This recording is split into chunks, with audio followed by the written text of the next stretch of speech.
ఈ ప్రపంచంలోనే మొదటి కారు ఎవరు తయారు చేశారో తెలుసా? దీన్ని కనిపెట్టింది కార్ల్ బెంజ్, ఒక గొప్ప కళ కలిగిన జర్మన్ ఇంజనీర్. 1886లో ఆయన 3 చక్రాల వాహనాన్ని తయారు చేశారంట. దాని పేరే బెంజ్ పేటెన్ మోటార్ వేగన్. ఇదే ప్రపంచంలోనే మొదటి గెసోలిన్ పెట్రోల్ ఆధారిత కారు. దీనికి సింగిల్ సిలిండర్ ఇంజిన్ ఉండేదంట. ఇది గంటకు సుమారు 16 కిలోమీటర్ల వేగంతో వెళ్ళేది. దీనికి స్టీరింగ్ వీల్ కూడా ఉండేది కాదంట, ఒక హ్యాండిల్ తోటే నడిపేవారు.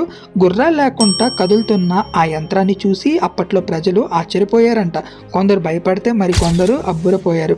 కానీ ఆయన భార్య బెర్తా బెంజ్ ఆయనను నమ్మారు. ఆ కారు నిజంగా పనిచేస్తుందని నిరూపించడానికి ఆమె ఎవరికీ చెప్పకుండా 106 కిలోమీటర్లు ప్రయాణించారంట ఆ రోజుల్లో. ఆ ఒక్క ప్రయాణం ప్రపంచాన్నే మార్చేసింది. అదే నేటి ఆటోమొబైల్ విప్లవానికి పునాది చేసింది. కాబట్టి క్లర్ బెంజ్ మరియు బెర్తా బెంజ్ల వల్లే నేడు మన ప్రయాణం ఇంత సులభమైంది.